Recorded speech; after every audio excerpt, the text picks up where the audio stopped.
자, 오늘 같이 말씀 나누겠습니다.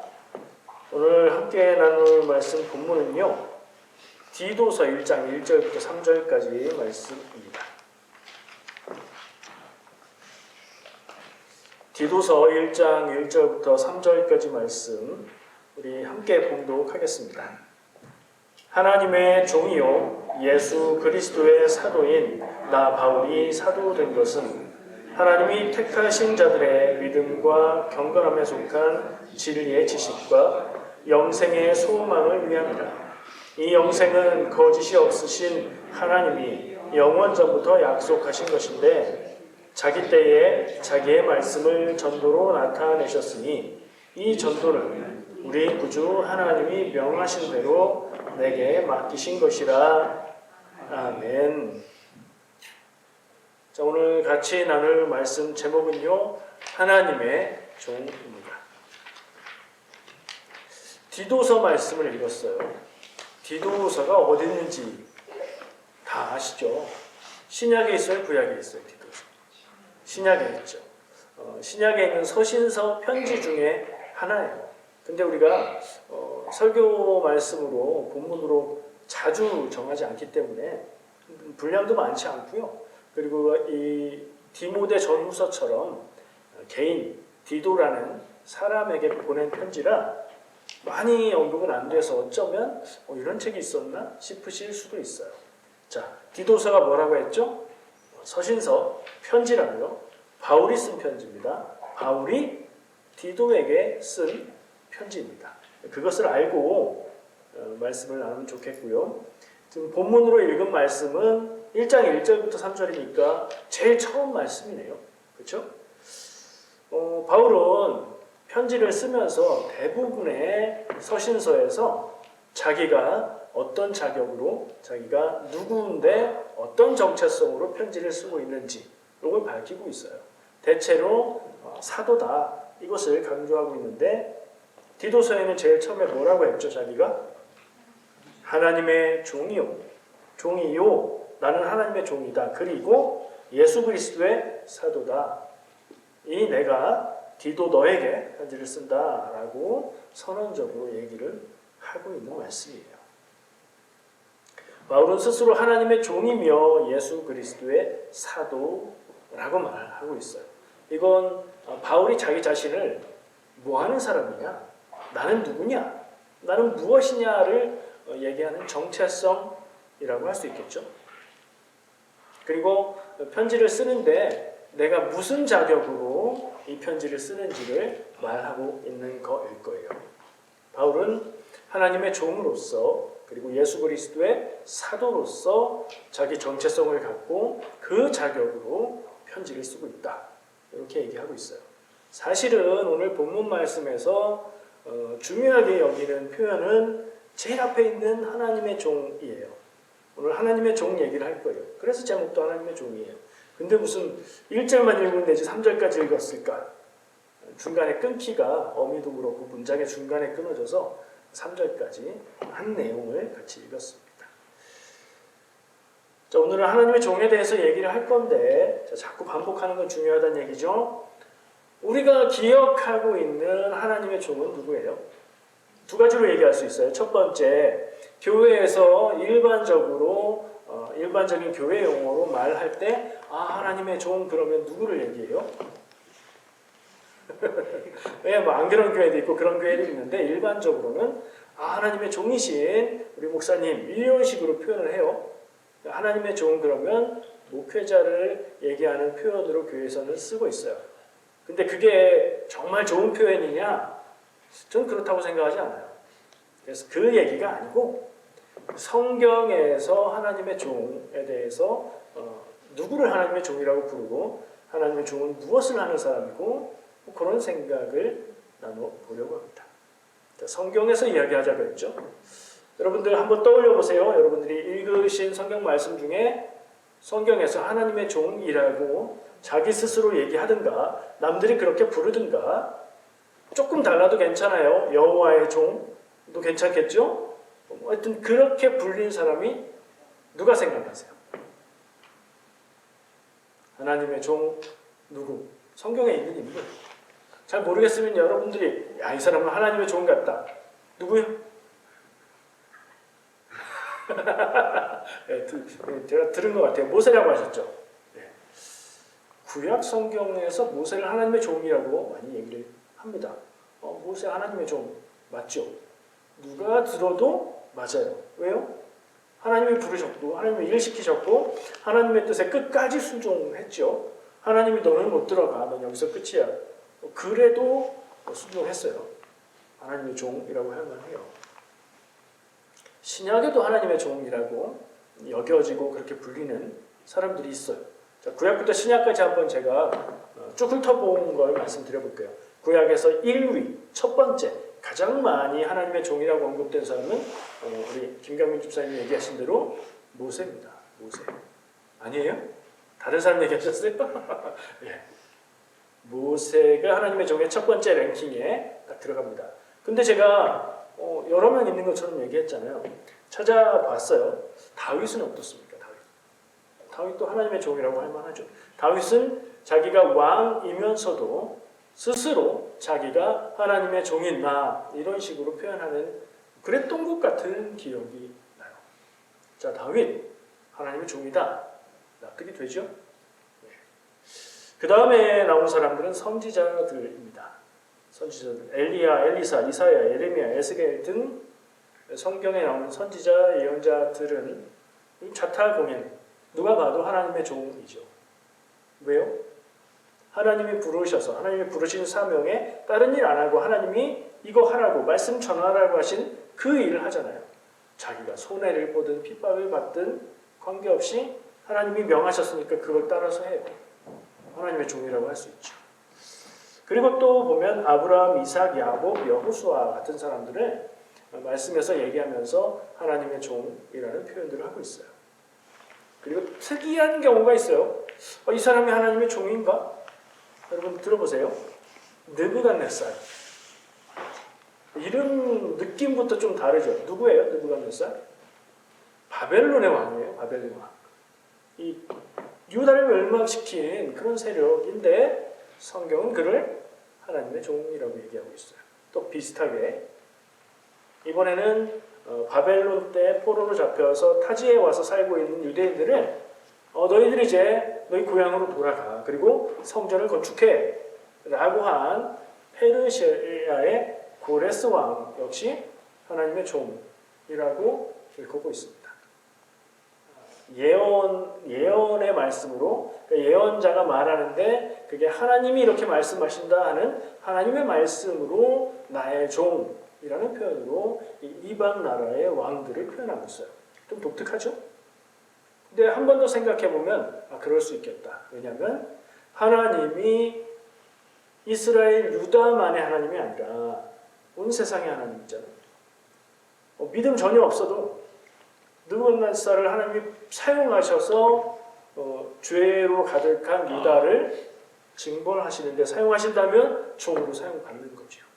그리고 바벨론을 멸망시키고 유대인들을 돌려보내며 하나님의 성전을 건축하라는 명령을 내리는 그 고레스 역시 하나님에 의해서 사용을 받는 하나님의 종이죠.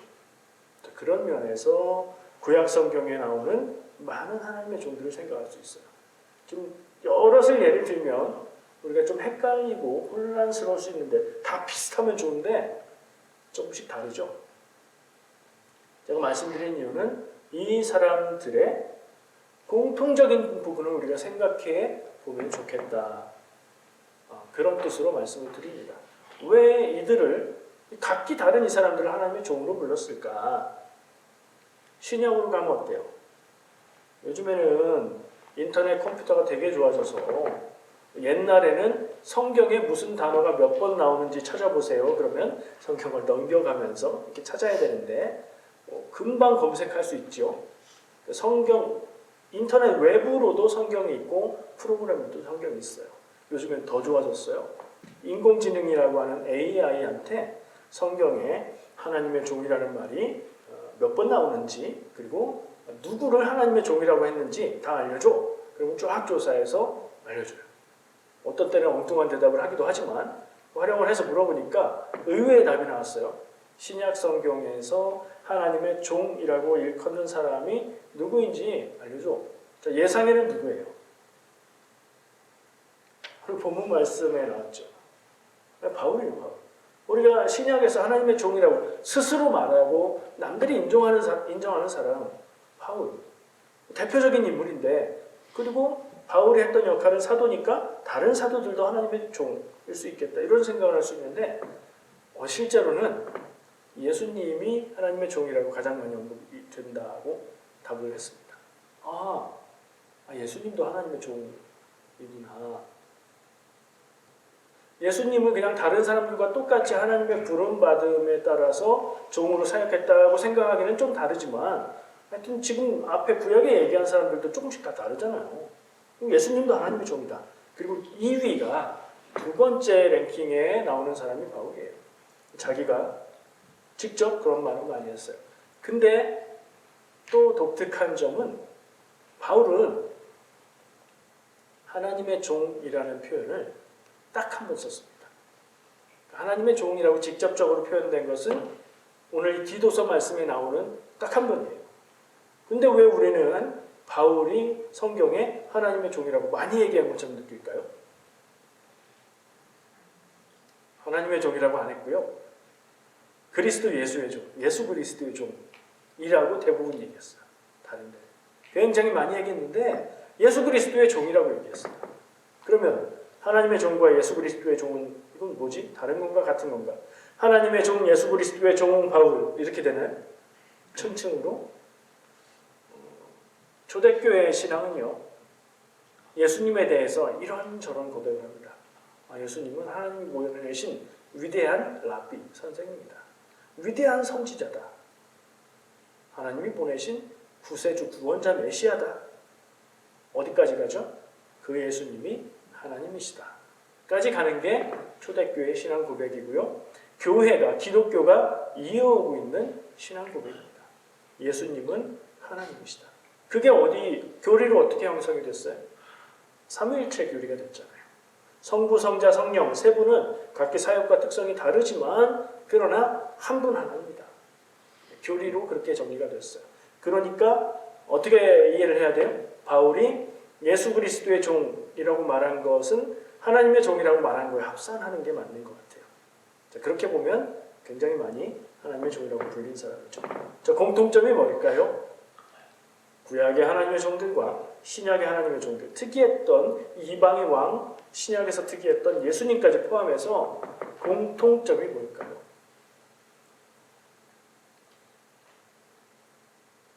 생각을 해보실 필요가 있어요.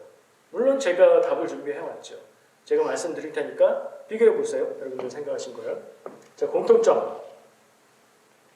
이 하나님의 종들은 순종한 사람들이다. 하나님의 부르심에 순종한 사람들이다. 하나님의 사용하심에 순종한 사람들이다. 맞죠? 근데 이건 너무나 쉬운 거예요. 왜요? 하나님의 종이 특별한 용어라고 생각하기 이전에 하나님의 종이라는 말은 무슨 말이에요? 종이죠. 종이라는 말은 성경에서 어떤 단어를 쓰는가 찾아보니까, 원어를 찾아보니까 히브리어에선, 구약 히브리어에서는 에베드라고 말합니다. 에베드 아도나이, 하나님의 종. 그리고 신약에서 헬라어로는 둘로스라고 합니다. 이 두 단어는 같은 말이에요. 그리고 종, 하인, 노예 똑같이 번역되는 거예요. 하나님의 종, 하나님의 하인, 하나님의 노예 똑같아요. 그 직책의 가장 본질이 무엇일까요? 순종이에요. 순종. 주인이 원하는 것이 있어서 이것을 하라고 시키면 종은 그냥 하는 거예요. 종도 사람인데 생각이 있고 이거 하면 아닌 것 같은데 할 때 주인한테 주인님 이거 하라고요? 다시 물을 수는 있어요. 근데 주인님 전 그거 하기 싫은데요? 그건 틀린 것 같은데요? 이거는 종한테 안 맞는 거죠. 제가 노예 제도를 옹호하는 건 아닙니다. 그런 의미에서 얘기하는 게 아니라 하나님의 종이라고 말하는 그 종의 본질이 무엇인가? 그것을 첫 번째 질문은 하나님의 종이라고 불린 사람들의 공통점에서 찾아본 거예요. 하나님께 순종하는 것이 하나님의 종의 본질이구나. 아까 교회에서 일반적으로 목회자를 하나님의 종이라고 한다. 그럼 목회자는 본질이 뭐예요? 하나님께 순종해야 되는 거예요. 하나님의 뜻에 순종해야 되는 거예요. 하나님의 계획에 순종해야 되는 거예요. 자기가 생각한 계획하고 맞냐 다르냐, 내가 가고 싶은 길하고 맞냐 다르냐가 하나도 안 중요해요. 그냥 하나님의 뜻에 순종하는 거예요. 이걸 남 얘기로 들으면 우리에겐 부담이 전혀 없죠. 그죠? 내가 하나님의 종이야? 아니, 목회자가 하나님의 종이지. 이렇게 생각해버리면, 아유, 목사님 잘 하시도록 우리가 기도해드리면, 그럼 되겠지. 그 정도 부담밖에 없어요. 근데 저는 무슨 얘기까지 하려고 하는 걸까요? 우리가 하나님의 종이다? 그 말이 되나 안 되나 따져봐야 될 거 아니에요. 하나님의 종입니까? 우리가? 그러면 금방 답이 안 나와요. 금방 납득하면서 아멘 이렇게 되지가 않아요. 왜냐하면 우리는 하나님의 종은 특별한 사람이라고 생각하고 있기 때문이죠. 목회자 정도나 그 급은 돼야 하나님의 종이 아닌가? 그런 급이 어디 있어요? 아니에요. 제가 볼 때 목회자가 하나님의 뜻에 따르는 게 훨씬 쉬워요. 성도가 세상에서 살면서 하나님의 뜻을 따르는 게 훨씬 어려워요. 여러분들이 훨씬 더 대단하세요. 하나님의 뜻에 순종하고 계시다면. 그게 쉽지 않죠. 목회자도 힘들고요. 성도도 힘들어요. 똑같아요. 자, 우리에게 어떻게 적용할 수 있을까요? 막 단순하게 막 적용해보면 이럴 수도 있어요. 질문해보죠. 나는 하나님의 종인가? 반대말. 나는 사탄의 종인가? 이런 질문을 해볼 수도 있어요. 그건 너무 이상하잖아요. 넌 사탄의 종은 아니지. 근데 하나님의 종이라고 그러면 좀 부담스러운걸? 이런 헤매는 느낌이란 말이에요. 천천히 한번 생각해 볼게요. 오늘 디도서 말씀을 읽고서 바울이 자신을 하나님의 종 예수 그리스도의 사도라는 정체성을 갖고 있다고 그렇게 설명을 했습니다. 오늘 하나님의 종이라는 주제를 통해서 나누고 싶은 생각은 정체성이라는 말이에요. 정체성, 나의 정체성이 무엇이냐? 그리스도인은 무엇이어야 하는가? 질문을 해볼 수 있어요. 정체성 얘기를 하면요, 우리는 질문을 이렇게 하게 됩니다. 나는 무엇이어야 하는가? 하나님의 말씀 성경에 비추어 볼 때, 신앙적인 자세에 비추어 볼 때 나는 무엇이어야 하는가? 근데 저는 그 질문이, 그 접근이 틀렸다고 생각합니다. 내가 당연히 돼야 하는 뭐가 있다? 그렇게 생각할 수도 있지만 저는 다르게. 어떻게 달라요? 나는 어떤 삶을 선택할 것인가? 뭐가 다르죠? 주어지는 것을 내가 알겠다는 것하고요, 내가 선택하겠다는 거예요. 저는 정체성은 선택이라고 생각합니다. 교회에 다니면 다 성도고, 교회 다니면 다 하나님의 자녀고, 교회 다니면 다 하나님의 종일까요? 그렇지 않을 수도 있어요. 교회에 다니는 건 객관적인 사실인데 내가 본질적으로 하나님의 종이냐, 혹은 하나님의 예수 그리스도의 제자냐, 이런 것들을 질문해 볼 땐 그건 우리의 선택이에요. 물론 하나님이 선택하셔서 부름받아 믿음의 삶을 산다, 이렇게 고백을 합니다. 그러나 현실에 있어서 실질적으로는 내 삶의 모습, 내 신앙의 태도는 내가 생각하는 대로, 내가 선택하는 대로 살아요. 말은 성경에 있는 말들, 신앙적인 말들을 많이 할 수 있어요. 굉장히 믿음이 좋은 것 같은 말들을 많이 할 수 있어요. 근데 실제로 살아가는 삶은 그것과 또 다를 수도 있어요. 이게 진짜 나잖아요. 내가 말하고 내가 상상하는 모습의 내가 진짜 내가 아니고, 내가 살아가고 있는 모습의 내가 진짜 나잖아요. 그럼 결국에 나의 선택에 따른 거예요. 내가 말로 나는 하나님의 종입니다 라고 말한다고 해서 하나님의 종으로 살아가는 게 아니에요. 나는 하나님의 종으로 살겠습니다, 이렇게 선택하고 그 길을 따라 살아가야 그게 하나님의 종이에요. 여러분의 신앙적인 정체성은 무엇입니까? 어떤 길을 선택하면서 살고 계십니까? 나는 교회 다녀. 교회 다니고 예수를 믿어. 그러니까 성경에 설교 말씀에 이렇게 해야 된대. 하나님의 종이어야 한대. 예수님의 제자여야 한대. 그래, 나는 그거구나. 그것도 귀한 믿음인데요.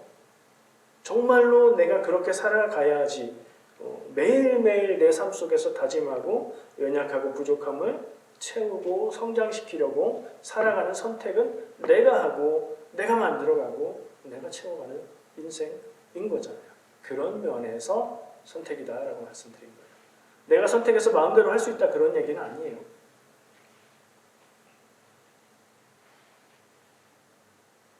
생각하다 보니까요.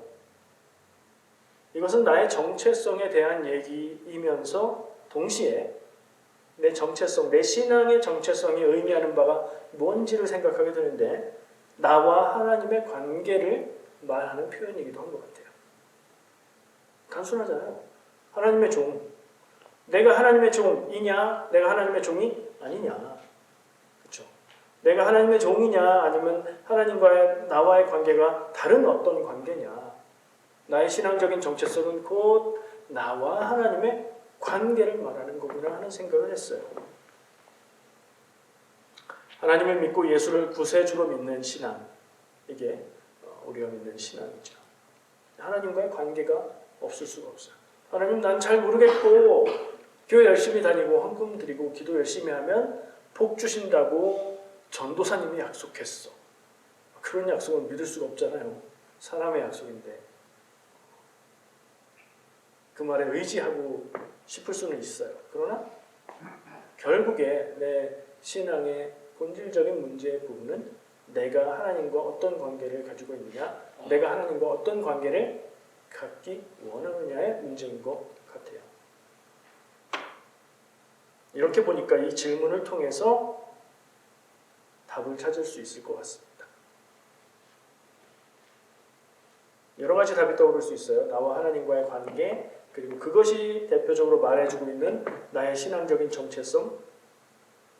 하나님은 나에게 누구냐라는 질문을 했을 때 여러분은 어떤 생각들이 떠오르십니까? 하나님은 나의 보호자시다. 여호와는 나의 목자시니 이렇게 고백하잖아요. 성경 말씀에 유명한 말씀들이 먼저 떠오르잖아요. 정말 그러냐? 라고 물어볼 수 있죠. 나의 소원을 이루어 주시는 분 정말 그러냐? 정말 그랬으면 좋겠지요. 내가 힘들 때 위로가 되어주시는 분. 그 하나님이 내 곁에 있으면 좋겠어요. 그럼 내 마음에 원하는 거죠. 또 반대로 내가 하나님께 어떤 관계, 어떤 모습이냐? 나는 주님의 손과 발, 찬양 가사에 이런 내용들이 많이 나와요. 내가 주의 손과 발 되어서 하나님의 일을 내가 감당하겠다는 그런 고백들을 하잖아요. 주님의 손과 발 된다는 말의 의미를 우리는 생각해 보게 되죠. 그리고 질문해 볼 수 있어요. 내가 그렇게 살고 있냐? 나 주님의 기쁨 되기 원하네. 이런 찬양도 하죠. 정말 내 삶의 모습이 하나님의 기쁨이 될까? 질문해 볼 수 있어요. 그러다가 보니까 정말 중요한 부분에 부딪히게 됐는데 좀 충격적이었습니다. 저는. 어쩌면 나에게 하나님은 오늘 이야기하고 있는 주제처럼 내가 하나님의 종이 아니라 하나님이 나의 종일 수도 있다는 생각을 했어요. 현실이 실제가 그렇다는 얘기가 아니라 내가 그렇게 살고 있는 건 아닌가? 우리는 기도합니다. 많은 기도를 하죠. 어쩌다 가끔씩은 하나님이 주시옵소서, 내게 이것을 주시옵소서, 내가 원하는 것을 주시옵소서 달라고 얘기합니다. 하나님은 우리의 필요를 채워주시고 내가 원하는 것을 주시는 분이라면 그 하나님이 나의 종인 거 아니에요? 그것만 신앙이라고 생각하고 있다면 그런 부분을 생각해 보았습니다. 넓혀서 많은 이야기들을 할 수 있습니다. 그런데 요거에만 집중해 보겠습니다. 질문을 딱 축약해서 한번 말씀드려 볼게요. 대답해 보세요. 내가 하나님의 종인가? 하나님이 나의 종인가? 뭐 어떻게 돼야 되는가 그런 얘기가 아니라 지금 내 삶의 모습을 볼 때 내가 하나님의 종인가? 하나님이 나의 종인가? 질문해보고 스스로 대답해 보시고 어떻게 해야 되겠다 적용을 해보시면 좋을 것 같습니다. 나는 하나님의 뜻을 구하고 순종하려고 하는가? 아니면 내가 하나님께 요구하고 내 요구를 들어주시길 바라는가? 내가 하나님의 종인 신앙이 있고요. 하나님이 나의 종인 신앙이 있습니다. 내가 하나님의 종인 기독교가 있고요. 하나님이 나의 종인 기독교가 있습니다. 우리는 성경을 읽고 내 인생의 경험을 통해서 적용하면서 이 둘 중에 한쪽을 선택해야 합니다. 성경에서 이 주제를 잘 보여주는 인물이 있어요. 구약 성경. 누구일 것 같아요? 여러분 떠오르는 사람 있습니까? 왕이었던 사람인데 사울 왕입니다. 사울 왕이 어떤 모습이었는데요? 사울 왕 하나님이 기름 부어서 왕으로 세우라고 해서 왕이 됐고 이스라엘의 처음 왕이 됐고 전쟁하고 뭐 열심히 살았고 전쟁 중에 죽었죠. 사무엘을 통해서 기름 부음 받고 제비를 뽑아서 왕 위에 오르게 됐습니다. 그는 하나님의 종으로 잘하는 듯 했어요. 처음에는.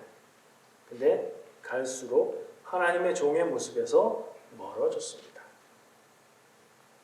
오늘 나눈 이야기의 주제하고 연결해서 이건 좀 딱 맞아떨어진다 싶은 장면이 있어요. 사울왕이 블레셋과 전쟁을 준비하면서 사무엘이 와서 제사하기를 기다리지 못하고 자기가 제사를 드리고 그리고 나타난 사무엘에게 책망을 듣는 장면입니다. 사무엘상 말씀이에요. 우리 다 기억하실 거예요. 유명한 말씀인데 사무엘상 15장 22절 23절 말씀 읽어드릴게요. 사무엘이 이르되 여호와께서 번제와 다른 제사를 그의 목소리를 청종하는 것을 좋아하심같이 좋아하시겠나이까. 순종이 제사보다 낫고 듣는 것이 수량의 기름보다 나으니 이는 거역하는 것은 점치는 죄와 같고 완고한 것은 사신 우상에게 절하는 죄와 같음이라. 왕이 여호와의 말씀을 버렸으므로 여호와께서도 왕을 버려 왕이 되지 못하게 하셨나이다. 아멘. 뭐가 딱 어떤 말씀이 딱 달라붙어요? 연결이 딱 돼요? 순종이라는 주제가 나오잖아요. 순종이 제사보다 낫다. 제사하는 것으로 제사해야 된다는 명분으로 순종하지 못한 것을 책망하고 있는 거죠. 왕은 이스라엘의 왕은 하나님의 종이어야 해요. 다른 나라의 왕은 나라의 주인인데 이스라엘의 왕은 하나님을 대신해서 나라를 하나님의 백성을 다스리는 왕이어야 해요. 그래서 하나님의 종이어야 해요. 근데 하나님의 종이지 못하고 자기 뜻대로 자기 원하는 대로 하나님을 이끌어가려고 하나님을 땡겨 사용하려고 했던 모습이에요. 사울은 하나님의 뜻을 구하고 순종하기보다 자기 직책에 충실히 이스라엘 백성들의 기대를 채워주고 권력을 가지려고 했던 겁니다. 하나님을 사용해서 전쟁에 이기려고 했던 거예요. 결국 하나님이 택하신 사울은 하나님의 종이 되기를 거부한 거죠. 하나님이 그것을 거부하고 하나님을 종으로 삼으려고 하다가 그 왕의 자리, 하나님이 세우신 왕의 자리에 실패하고 만 것입니다. 오늘 나눈 말씀들과 함께 여러분들에게 제 마음으로 권면을 드립니다. 우리 성도님들은 하나님을 종으로 사용하려는 그런 삶을 살지 않기를 바랍니다. 하나님이 사용하시는 인생 되시기를 축복합니다. 기도하겠습니다.